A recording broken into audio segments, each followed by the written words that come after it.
کھانے کا انتظام مخلوط ہو تو اس میں جانا جائز ہے نہیں.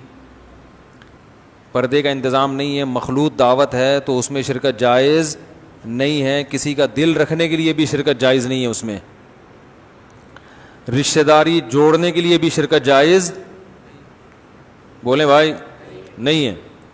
بعض لوگ یہ کرتے ہیں کہ بھائی مکس گیدرنگ میں جہاں دعوت ہو تو وہاں اگر ہم نہیں جائیں گے تو رشتہ دار ناراض ہو جائیں گے. یار اس کی آواز بڑھا دو یار, پھر وہی ہو رہی ہے, پتہ نہیں آواز کو کیا ہو گیا. تو لوگ ناراض ہو جائیں گے, خونی رشتے ٹوٹیں گے. تو یہ خونی رشتے توڑنے کا گناہ اسے ہوگا جس نے مکس گیدرنگ کا انتظام کر کے آپ کو آنے سے روک دیا ہے, اس کو گناہ ملے گا. سمجھ رہے ہیں؟ تو کسی کا دل جوڑنے کے لیے اپنا دین توڑنا جائز نہیں ہے.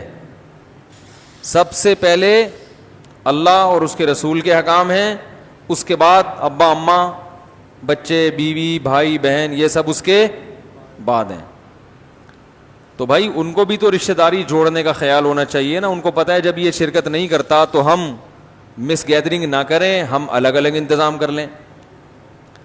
لوگ آ کے کہتے ہیں کہ بھائی ہم نے تو بہت کوشش کر لی مگر وہ سیپریٹ انتظام کرنے کے لیے تیار نہیں ہے, اور بہت میں نے دھمکیاں بھی دے دی, میں نے یہ بھی کہہ دیا کہ میں نہیں آؤں گا مگر وہ انتظام نہیں کر رہے. تو میں نے کہا پھر نہیں جائیں. کہنے وہ ہمیں کہہ رہے ہیں کہ تمہیں رشتہ داروں کا خیال نہیں آتا, تم شادی میں نہیں آ رہے, تم دعوت میں نہیں آ رہے. تو آپ ان کو بولے, میں نے کہا کہ آپ ان سے کہیں کہ تم گناہ پہ اتنے ڈھیٹ ہو کہ تمہارا سگا بھائی شادی میں نہیں آ رہا لیکن تم اس کو منانے کے لیے بھی گناہ چھوڑنے کے لیے تیار نہیں ہو. تم اتنا ڈھیٹ پنا دکھا رہے ہو کہ تمہارے رشتے ٹوٹ رہے ہیں مگر تم پھر بھی اللہ کی بغاوت کر رہے ہو. تو غلط بات پہ جب تم اتنے ڈھیٹ ہو تو میں صحیح بات پہ اس سے زیادہ ہمت دکھاؤں گا. ہٹو بچوں, ہو گیا کہ نہیں ہو گیا؟ میں صحیح بات پہ اس سے زیادہ ہمت دکھاؤں گا, نہیں آؤں گا. ایسی کی تیسی جو مرضی کرنا ہے کرو. بے دین آدمی اپنی بے دینی پہ بڑی استقامت دکھاتا ہے. ڈھیلا پن کہاں سے آتا ہے؟ جو دیندار ہے وہ ایکچولی اگر میں نہیں گیا تو میں وہ میرے بھائی کیا بولے گا, لوگ بولیں گے فنڈامنٹلسٹ ہے, بنیاد پرست ہے, لوگ کیا بولیں گے. تو بھائی اتنا براڈ مائنڈڈ بننے کی ضرورت نہیں ہے کہ گناہوں میں بھی حدیث میں کیا آتا ہے, پچھلی امتوں میں جب کوئی گناہ ہوتا تھا تو بنی اسرائیل کے علماء روکتے تھے لیکن پھر اس گناہ میں ان کے ساتھ شرکت بھی کر لیتے تھے. آہستہ آہستہ اللہ نے روکنے والوں کو دلوں کو بھی ایسا کر دیا جیسے گناہ گاروں کا ہوتا ہے, اور سب پر پھر داؤد علیہ السلام کی زبان سے اللہ نے لعنت کی. تو آپ جوڑ پیدا کرنے کے لیے یاد رکھو خاموشی اختیار کرنا جائز ہے. مثلا ہر جگہ فنٹر گیری بھی ٹھیک نہیں, آپ جا کے تبلیغ شروع کر دیں یہ کیا ہو رہا ہے, یہ مکس گیدرنگ کیوں ہو رہی ہے, غلط ہو رہا ہے, حرام ہے اسلام میں, یہ سب غلط ہے. تو ہر جگہ تبلیغ بولو نا نہیں کی جاتی. وہ پھر خام خواہ میں دین کا مذاق اڑائیں گے, بولیں گے چلو مولوی نکلو یہاں سے. تو آپ کو کیا ضرورت ہے جا کے بلا وجہ ان کو, ہر جگہ کا ایک موقع ہوتا ہے. تبھی مجھے لوگ جب شادی بیاہ میں بیان کے لیے بلاتے ہیں میں نہیں جاتا.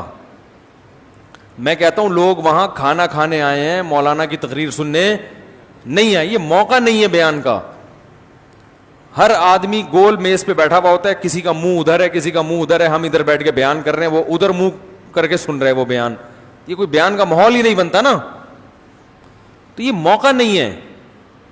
ایک دفعہ ایک صاحب کو بلایا ولیمے کی دعوت پہ, رو رو کے دعا کروائی انہوں نے. میں نے کہا یہ ولیمے کا موقع, خوشی کا موقع ہے, رو رو کے دعا کرنے کا موقع نہیں ہے. سب دولہا کو دیکھ رہے تھے کتنا رو رہا ہے. تو ہر جگہ نا ہر چیز نہیں جچتی ہے. اب ولیمے کا موقع ہے, مبارک بات ہے, خوشی ہے, بھائی آپ ہو ہا ہا ہا رونے کی ایک محفل لگی ہوئی ہے. بھائی یہ کیا ہے, شادی ہو رہی ہے, کیا ہو رہا ہے, یہ جنازہ ہو رہا ہے کسی کا. تو ٹھیک ہے, جو رو کے دعا کروا رہے تھے ان میں تو اخلاص تھا, وہ تو بیچارے اپنے لحاظ سے ٹھیک کر رہے تھے. وہ تو یعنی ان کا تو میں اپریشیٹ اس لیے کروں گا کہ اس موقع پر بھی وہ اللہ کو نہیں بھولے.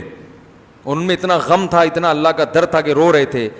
لیکن میری رائے یہ ہے کہ یہ رونے دھونے کا موقع نہیں ہے, یہ خوشی کا موقع ہے. آپ مٹھائی کا ڈبہ لے کے جائیں, دولہا کا منہ میٹھا کرائیں, کچھ واض و نصیحت تھوڑی بہت ہلکی پھلکی ہو جائے تو بھی کوئی حرج نہیں ہے. بھائی بیٹھ گئے تھوڑا سا, بھائی دیکھو ماشاءاللہ شادی ہوئی ہے, سنت کے مطابق ہوئی ہے, آپ لوگ بھی شادی کریں تو سنت کے مطابق کریں. اتنی ہلکی پھلکی تو ٹھیک ہے, چلتا ہے یہ تو. لیکن باقاعدہ تفصیلی بیان وہاں پہ وہ لوگ سننے نہیں آئے ہوتے, منہ ادھر ادھر ہوتے ہیں, بہت مشکل ہو جاتی ہے. میں کہتا ہوں بھائی ان کو بولو کہ یار ادھر آ جائیں, بیان الفلاحیہ مسجد میں ہوگا وہاں کے سنیں, یا کہ کوئی اور عقیقے میں بھی سمجھ میں آتا ہے بیان, عقیقے کی محفل میں بھی سمجھ میں آتا ہے, بچے کا قرآن ختم ہوا ہے اس میں سمجھ میں آتا ہے کہ بیان ہونا چاہیے. لیکن بارات میں بیان ساڑی اقلچ نہیں آتا. وہ پھر ہاں نکاح جب ہو رہا ہو نا, نکاح کی محفل ہو مسجد میں نکاح, اس میں بھی بیان ہو سکتا ہے. اور اگر بارات میں بیان کرنا ہی ہو, اول تو بارات ہی نہیں ہے شریعت میں تو ولیمہ ہے, بارات تھوڑی ہے, تو ولیمے میں بیان کرنا بھی ہے تو پھر لوگوں کو یہ کہا جائے کہ بیان کے لیے ہم آپ کو بلا رہے ہیں, اور اس میں ضمناً ولیمہ بھی ہو جائے گا, تاکہ لوگ پہلے سے یہ دماغ میں رکھ کر آئیں کہ ہم بیان سننے جا رہے ہیں. لوگ دماغ میں یہ رکھ کر آ رہے ہیں کہ خوشی منانے جا رہے ہیں, کھانے پینے جا رہے ہیں, خوشبو لگا کے پرفیوم لگا کے تیار ہو کے بالکل فٹ فاٹ ہو کے غل غپاڑے کرتے ہوئے جا رہے ہوتے ہیں. وہاں مولوی کو دیکھ کے گھبرانے لگتے ہیں, یار یہ یہاں کہاں پہنچ گئے, پتہ نہیں یہ کیا شروع کر دے گا یہاں پہ.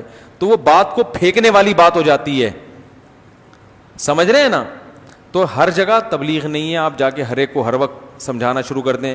مس گیدرنگ ہو رہی ہے تو آپ وہاں گھس کے تقریر شروع کر دیں, تو یہ تو مناسب نہیں ہے, مصلحت کے خلاف ہے. لیکن اس میں شرکت کرنا شروع کر دیں جوڑ پیدا کرنے کے لیے, یہ بھی جائز نہیں ہے. جوڑ پیدا کرنے کے لیے خاموشی اختیار کی جا سکتی ہے تاکہ نفرت نہ پھیلے, لیکن جوڑ پیدا کرنے کے لیے گناہ میں شرکت کی اجازت کسی قیمت میں نہیں ہے. گناہ کو اپریشیٹ کرنا بھی جائز نہیں ہے. مثلا آپ جوڑ پیدا کرنے کے لیے چلے گئے, کہیں مکس گیدرنگ ہو رہی ہے, آپ کہیں یار ٹھیک ہے یار یہ بھی ٹھیک ہے, کوئی اتنا بڑا مسئلہ نہیں ہے, اللہ غفور رحیم ہے, بخشے جاؤ گے کوئی, تاکہ وہ دل ان کے قریب ہو جائیں. تو دل قریب کرنے کے لیے غلط باتیں کہاں سے جائز ہو گئی بھائی؟ غلط بیانی سے کام لینا کہاں سے جائز ہوگی؟ اللہ نے کب کہا ہے کہ میں معاف کر دوں؟ خاموشی اختیار کر لو, لیکن غلط بات میں کسی کو اپریشیٹ مت کرو, اس کی شریعت میں اجازت نہیں ہے. یہ حدود ہیں شریعت کی.